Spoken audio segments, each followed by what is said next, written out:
80 to 90 lakhs आप भी crack कर सकते हो, क्योंकि अगर मैं कर सकता हूँ तो आप भी कर सकते हो। एंड लोग बोलते हैं ना नहीं कर सकते हो, ये नहीं होगा, ये इम्पॉसिबल है। अरे यार, आप बड़ा नहीं जब तक नहीं सोचोगे ना तो बड़ा होगा कैसे आपके साथ। आप मैनिफेस्ट करो यार, मेरे को भी ये करना है। आप जलो मत लोगों से। मेरे को लगता है कि आजकल इंडिया में लोग बहुत ज्यादा जलते हैं।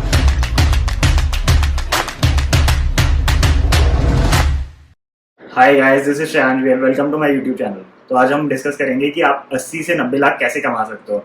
ये बहुत ज़्यादा इजी होता है, ये डिफिकल्ट नहीं होता। प्रोसेस डिफिकल्ट लगता है। काफ़ी सारे मुझे लिंक्डइन पे मैसेजेस आ रहे हैं कि यार मुश्किल है, आप ये झूठ बोल रहे हो, स्कैम है ये। नहीं, स्कैम तो नहीं है। काफ़ी सारे इंटरव्यूज मैंने क्रैक करे एंड ये बहुत ज़्यादा मुश्किल होता है। मैंने ये बोलूँगा कि यार 2020 से मैं दे रहा हूँ, अराउंड 300 to 400 इंटरव्यूज में रिजेक्शंस मिले हैं, तब जाके मुझे ये सारे ऑफर्स मिले हैं। आप ये लोग रिजेक्शंस की जर्नी तो जानते नहीं हो, मुझे पूरा जानते नहीं हो। बस आप जज कर लेते हो कि हाँ 80 से 90 लाख ये नहीं कमा सकता 4 से 5 साल के एक्सपीरियंस पे। मैं बोलूँगा यार कमा सकते हो, अगर आप में भी वो ग्रिट है, पैशन है, तो आप बिलीव रखो अपने पे एंड ये आप सारी चीज़ें कर सकते हो। बट मेरे को ये लगता है कि यार आप पहले ही ऐसे हो जाते हो कि यार ये तो बहुत ज़्यादा मुश्किल है, फारफेच लग रहा है एंड ये पॉसिबल ही नहीं है। पहले ही आप ये कर लेते हो कि पॉसिबल नहीं है, तो आप मुश्किल हो गई, राइट। एंड फिर आप मान ही नहीं पाओगे कि ऐसा होता है। काफ़ी सारे मुझे लिंक्डइन पे भी मैसेजेस आए कि यार ये पॉसिबल नहीं है, कैसे आपने कर लिया, बहुत ज़्यादा मुश्किल है। बट आई थिंक जो मैं बोलूँगा कि यार आज आपको पूरा सच बताता हूँ कि यार बहुत सारे रिजेक्शंस भी हुए हैं। ऐसा नहीं है कि ये फर्स्ट कंपनी थी एंड मैंने क्रैक कर लिए 6 ऑफर्स, मैं इतना इंटेलिजेंट था, शर्मा जी का बेटा हूँ। एंड कंपनीज पे करती है। आप 4 से 5 साल एक्सपीरियंस हो, आपको 80 से 90 लाख मिल सकता है। लोगों को नहीं पता होता है, लोग बार्गेन ठीक से नहीं करते हैं। अगर मैं आपको अपनी जर्नी बताऊं तो मैंने TCS डिजिटल से स्टार्ट किया है। 7.5 का ऑफर मिल रहा था एंड उसके बाद मैं एक्सपीडिया में गया हूँ, 10.5 का मिला। मेरे को नेगोशिएशन कुछ भी नहीं आता था, नेगोशिएशन सीखा मैंने काफ़ी। उसके बाद मैंने काफ़ी सारी कंपनीज ज्वाइन करी। मैं टेक्योन में काफ़ी ज़्यादा अच्छा कमा ही रहा था। उसके बाद फिर मैंने स्विच करा एंड काफ़ी सारे ऑफर्स थे मेरे पास, तो मुझे अपर मिलता गया। तो ये एक जर्नी रही है। आपको अगर मैं बताऊं कि यार इतने सारे ऑफर्स हो सकते हैं, तो आप उनको बोल सकते हो ना कि ये कंपनी इतना ऑफर दे रही है, आप बेटर दे दो, तब मैं आपके ऊपर ज्वाइन कर सकता हूँ। तो ये सारी चीज़ें आपको करनी पड़ती है, नेगोशिएशन आपको सीखना पड़ता है। आपको लगता है कि यार मुश्किल है, मेरे को भी लगता था मुश्किल है, क्योंकि मैं जब TCS में था मेरे को लगता था यहाँ पे मेरे को पूरी लाइफ नहीं बितानी अपनी।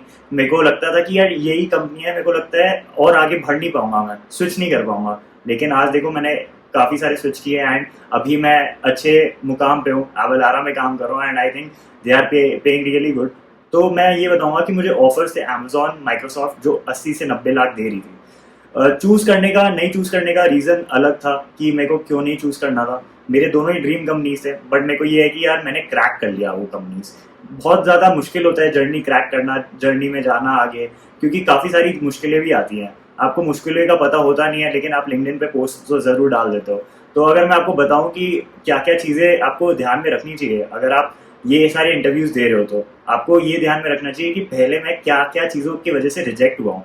तो एक रिजेक्शन लिस्ट बनाना चाहिए जिसमें सारे क्वेश्चंस होना चाहिए कि अगर वो वापस क्वेश्चंस पूछे गए तो आप गलती नहीं करोगे। तो ये सबसे पहला पॉइंट है। दूसरा पॉइंट, टॉपिक वाइज जाना चाहिए, कंपनी वाइज जाना चाहिए। इसमें आपको ये बताना चाहिए, जैसे आप अमेजोन का दे रहे हो, राइट, अमेजोन में एरेज का सेक्शन देख सकते हो कि क्या क्या क्वेश्चन पूछा गया एरे से। आप सारे देख लो, समझ लो, ये बहुत ज़्यादा इंपॉर्टेंट है। अगर आप देख रहे हो लीड कोड पे भी आप इंटरव्यू एक्सपीरियंस देख सकते हो कि क्या क्या कंपनीज पूछती है अभी रिसेंट टाइम्स में। आप अगर कोई फ्रेंड है, जैसे अगर मैं अमेजोन में दे रहा हूँ, मेरा अगर कोई फ्रेंड अमेजोन में है, उससे आप पूछ सकते हो कि अभी क्या ट्रेंड चल रहा है, कि कंपनीज वैसे वो इंटरव्यू लेता है तो क्या पूछता है, कौन से टॉपिक्स पढ़ने चाहिए, कौन से टॉपिक्स पे एग्जैजरेट किया जाता है। तो ये सारी चीज़ें आप ले सकते हो। आप रिक्रूटर से पूछ सकते हो कि ये राउंड में क्या क्या क्वेश्चंस आ सकते हैं, क्या क्या क्या उन्हें पढ़ना चाहिए। तो रिक्रूटर भी गाइड करते हैं, वो लोग भी बताते हैं कि ये सारे टॉपिक्स बहुत ज़्यादा क्रूशियल है एंड पहले इंटरव्यूज ये वाले इंटरव्यूअर ने ये सारे क्वेश्चंस पूछे हैं।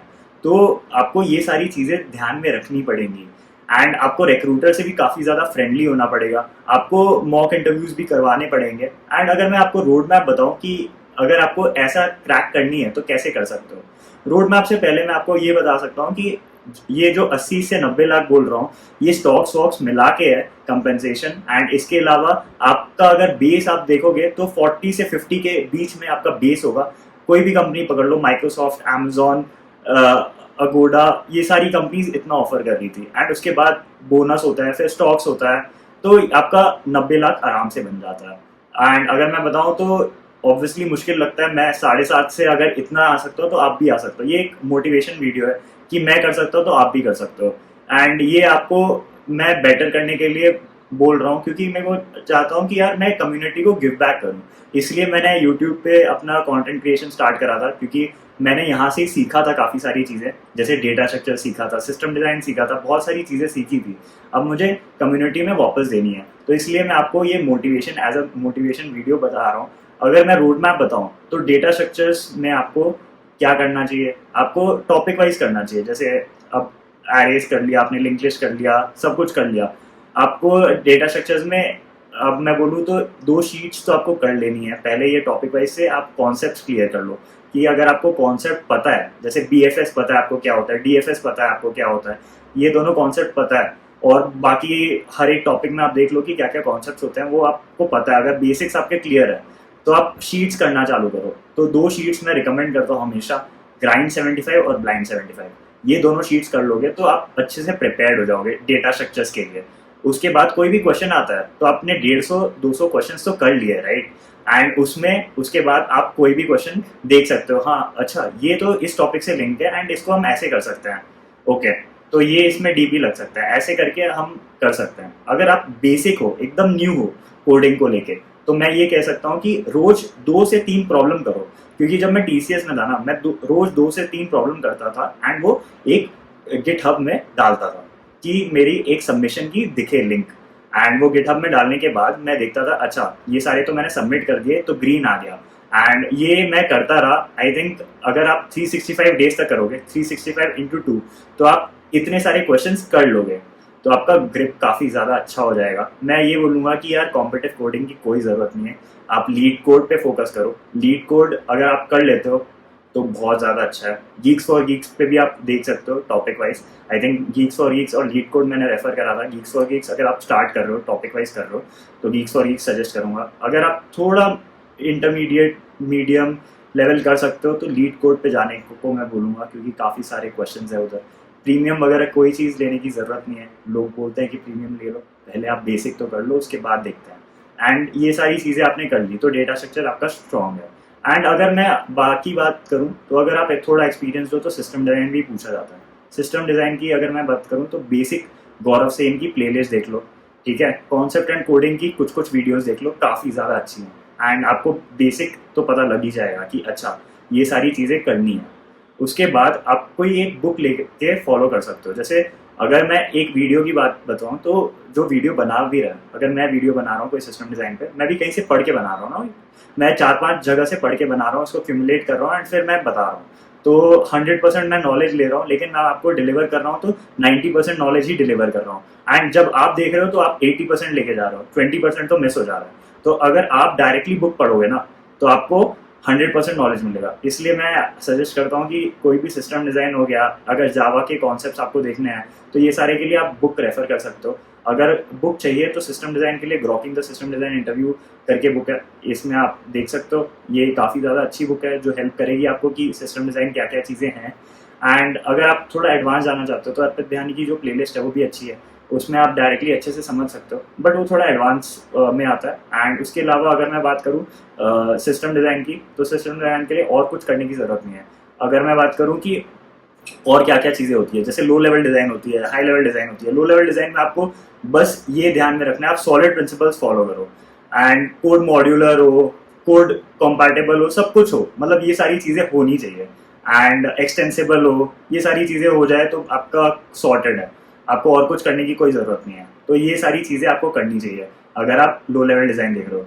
एंड हाई लेवल डिज़ाइन देख रहे हो तो आपको आर्किटेक्चरल डायग्राम, स्कीमा डायग्राम, ये सारी चीज़ें बनानी है, बात करनी है, पहले रिक्वायरमेंट समझना है।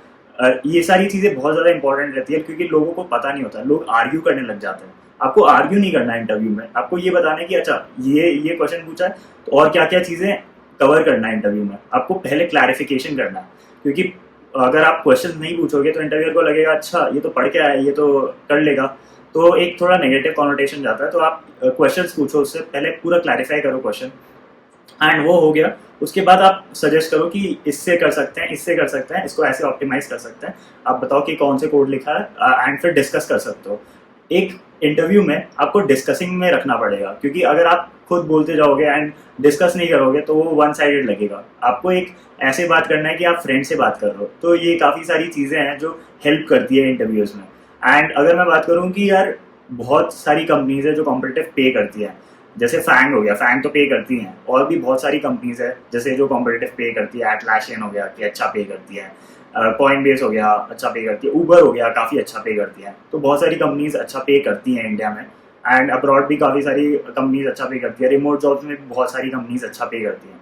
तो आपको जो भी चाहिए वो आपको मिल जाएगा। आप मुझे बताना कि आपको क्या चीज़ डिफ़िकल्टी हो रही है। अगर आप प्लेसमेंट की बात कर रहे हो तो आप मुझे बताना कि क्या चीज़ डिफ़िकल्टी हो रही है, आपको क्या प्रॉब्लम हो रहा है। कंपनीज आपको अप्रोच कर रही हैं, नहीं कर रही हैं, कंपनीज का क्या प्रॉब्लम हो रहा है कि मतलब आप अप्लाई कर रहे हो फिर रेज्यूमे शॉर्टलिस्ट नहीं हो रहा है, तो उसके लिए मैं बताऊंगा कि रेज्यूमे क्यों नहीं शॉर्टलिस्ट हो रहा है। आप ये भी बताना कि और क्या क्या चीज़ें दिक्कत हो रही है। जैसे अगर प्लेसमेंट की बात करूँ, अगर आपको कल कोई कंपनी में अप्लाई करना है एंड उससे कॉल नहीं आ रहा, तो क्या क्या चीज़ें आप डिफरेंटली कर सकते हो।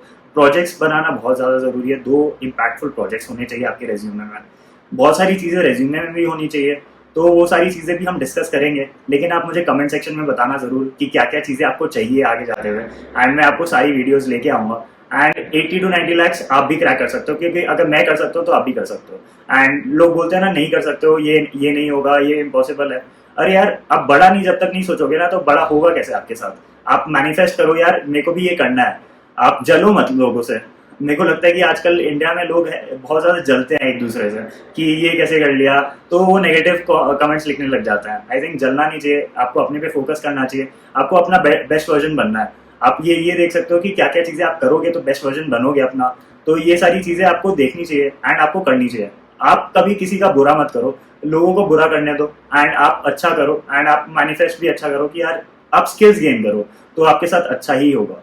तो ये चीज़ मैंने देखी है, मैंने करी भी है ये सारी चीज़ें, एंड आई थिंक उसके लिए मेरे साथ इतना सारी चीज़ें अच्छी हुई है।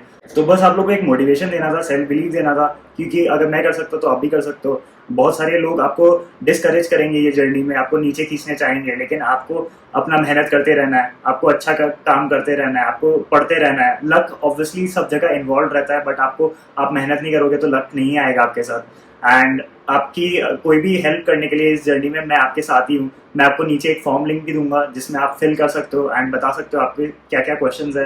मैं आपको पूरी हेल्प करना चाहूँगा ये जर्नी में। एंड अगर आपको ये वीडियो पसंद आया तो ये वीडियो को लाइक कर देना, और अगर चैनल पर नए हो तो चैनल को सब्सक्राइब कर देना और बेल आइकन को भी दबा देना। चलिए मिलते हैं नेक्स्ट वीडियो में। Thank you guys.